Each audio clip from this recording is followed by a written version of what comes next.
Well, welcome today to the Dads for Kids podcast, and we are talking to none other than David Smallbone. You're going to say to me, who is David Smallbone? Well, he is an amazing man with an amazing family, and this amazing movie will be seen in the cinemas, and I want to show you this movie. It's just a 2-minute clip.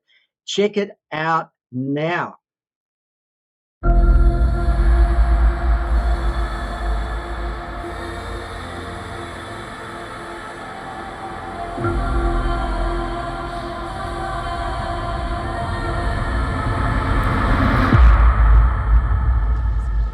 Okay, stay close. Let's go. How y'all doing? Are y'all from England? Australia. Australia. Wish I had an accent. Dad, I wrote a song. Thought maybe we could ask for an audition. Oh, that's great, honey. Let's take it one step at a time. Kay tells me you're a promoter. You know someone looking for one? Well, I may know somebody who should be. She's been given a beautiful voice. It's a miracle. She's a special one, son. Your family, they're not in the way. They are the way. There's no food, and we're almost out of money. We need to make some changes. Kids, we need your help. This is everything we have, and sometimes it's going to grow, and sometimes it will shrink, but it cannot be allowed to disappear.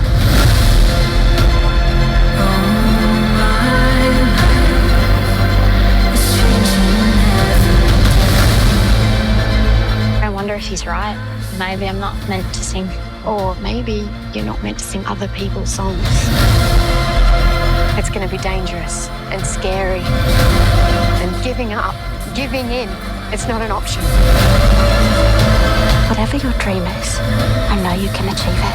Please welcome my big sister. My dream is to be like you. It always has been.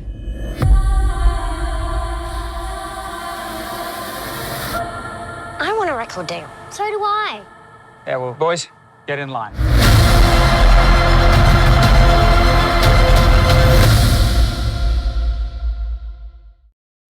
Wasn't that incredible? That is a movie that I've seen already. It's getting released on the 30th, and it will be running, I believe, for quite a few weeks. And let's keep it going in the cinemas as long as it can, because it's a movie about family, and it's a movie about a father who had a great family, but he had an even greater wife. Now, is that true, or is that a lie? No, buddy. Like, I cry when I talk about two people. I cry when I talk about Helen. She's loved me unconditionally, and I cry when I talk about Jesus because he challenged me to give my life away. And some of my buddies are doing it tough in marriage, and I can't believe we met 53 years ago, started dating 52 years ago, and celebrated our 49th wedding anniversary on the day the movie came out in America, which was the 26th of last month. Warwick, who else do you know would spend $6 million on a movie to celebrate their 49th wedding anniversary? They'd wait till their 50th, wouldn't they? Well, they would normally, but then again, I guess none of us are normal, are we, David? Well, I think that's a wonderful thing about following Jesus. You know, it's an adventure, and here you are in the capital of Australia, shouting this wonderful message loudly, and you encourage the old bloke. I've known you for 4 minutes, and you've encouraged me, bro. As a father, you must be intensely proud for a number of reasons. First of all, your wife is the hero in the movie, and it's so good to see a mother who's a hero. It just doesn't happen enough, and it's so wonderful. But your son actually plays you. How does that feel as a father? And he did a phenomenal job. He did. So much so that I only just realised before this interview that it was your son, and for some strange reason, I'm thinking, man. He directed the movie. He wrote some of the soundtrack, and he actually played you. How did you feel watching that as a father? I think it encouraged me incredibly because my two sons, because it was Luke's idea in For King Country to do the movie. He went to a producer in Hollywood about 4 years ago, started that process. And then Joel came in and co-directed it, co-wrote the script, and acted me. But Warwick, you understand this, for your son to take the responsibility of sharing the hope in Jesus to the world, as you asked me that question, it's emotional for me that they've done a very, in my mind, interested to know what you think, but I think they did a very, very good job. And that it touched me deeply. Now, you as a father, I know that you've given huge kudos to your wife. And by the way, I happen to be married to a pretty amazing woman myself. I know what it's like. Congratulations. We'll be celebrating 49 years married in about 5 months' time, 6 months' time. So, you know, I totally get what you're saying.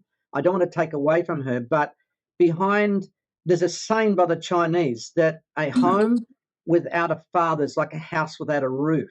A home without a father is like a house without a roof. And I run Dads for Kids as well as the Canberra Declaration. And Dads for Kids, our dream is, the words of Malachi, to turn the hearts of the fathers to the children and the hearts of the children to the fathers. Now, I would suggest somehow you've been able to pull this off because, you know, it comes through in the movie, it comes from the music, and it reeks of family.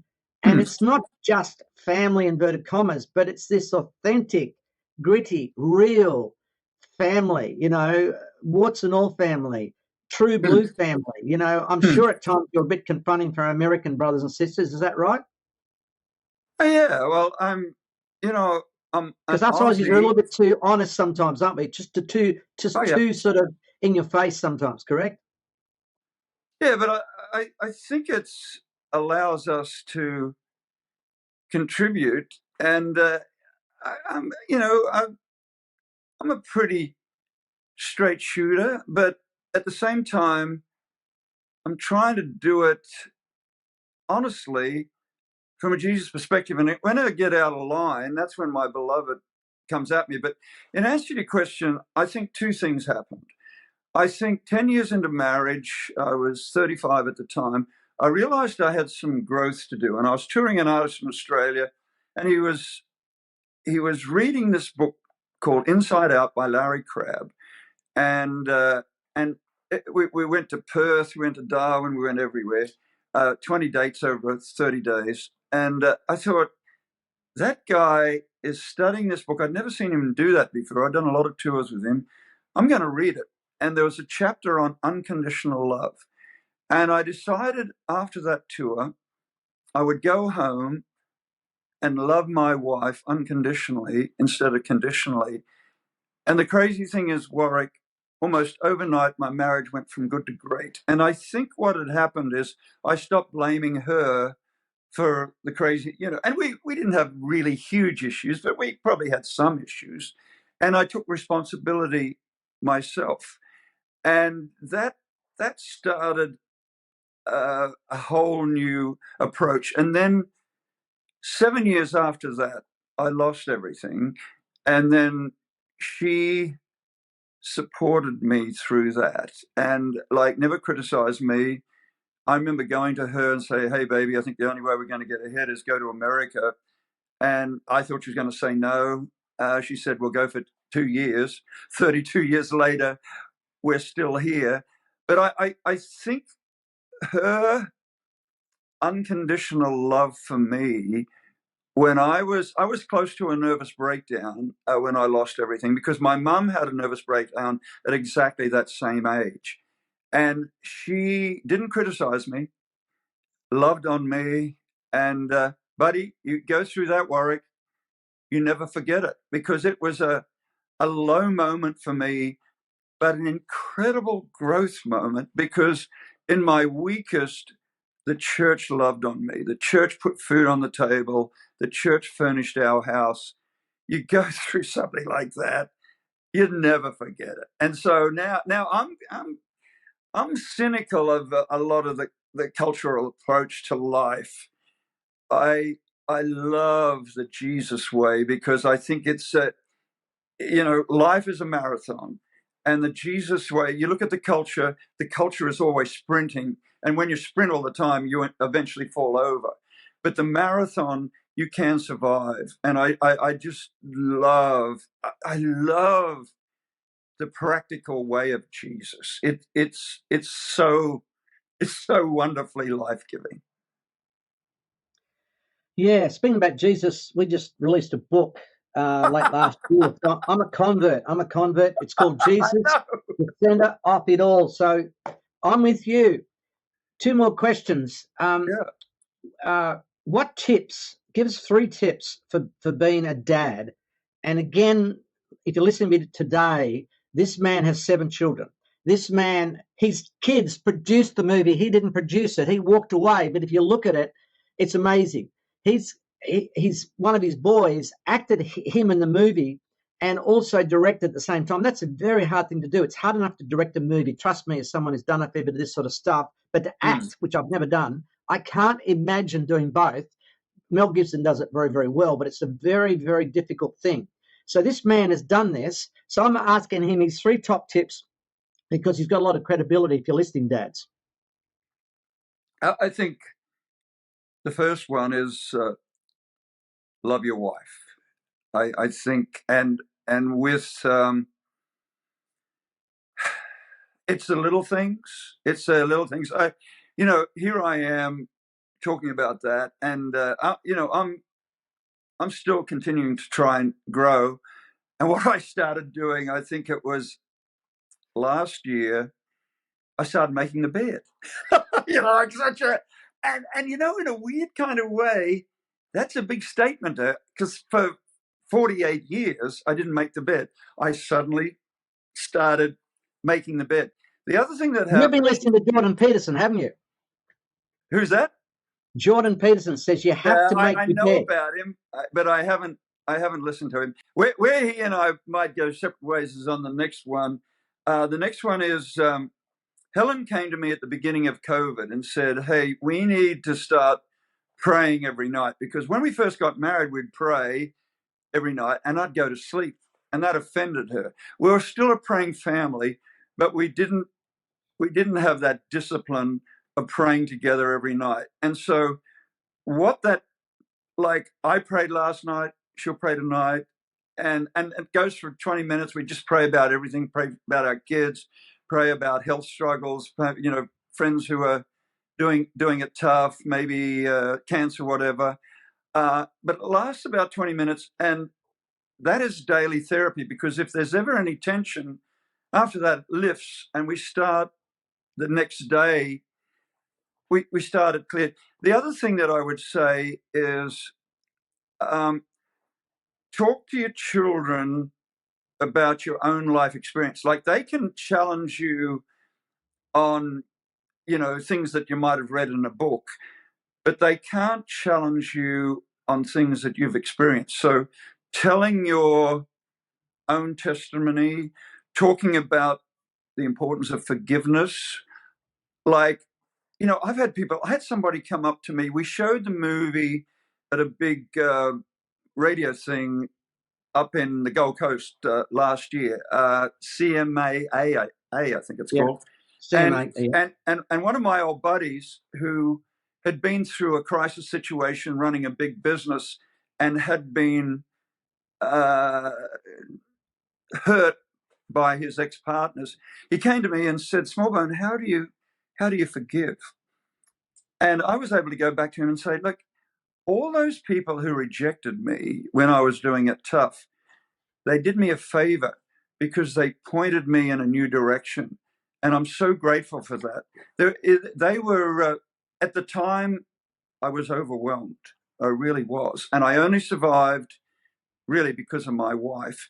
But I look back now and, forgiveness at the end of the day, not a problem for me. And because of that, I'm a second chance guy. And also because I lost money on that big tour, and the managers of the artists wouldn't give me any money back, which I'm now grateful for. in America, when we go out and do shows and someone loses money, we give them money back. So the crazy thing is, Warwick, we have goodwill in the marketplace with all the promoters in America because they know, oh, if we're working with the Smallbones, they'll take care of us. And so they work a little bit harder and they enjoy the experience, where sometimes there's animosity between the artist and the promoter. We don't have that. And that came out of the raw experience of doing music here in Australia. And what an incredible apprenticeship for what we've been able to do in America, and be able to come back here and share the hope in Jesus through music. It's a beautiful thing, Warwick. David Smallbone, thank you for talking to us today. Really appreciate your time. You've been very generous, and we just honour you. And if you haven't seen this movie yet, make sure you go and see Unsung Hero. It's in a cinema, I believe, reasonably close to you. Just go to the website, go to the link, and you'll find that cinema. You have to see it. It's a great family movie. It's a movie for mums and dads. It's a movie for children. It's a movie for teenagers. And it's a movie for you. God bless you. Thanks, Warwick.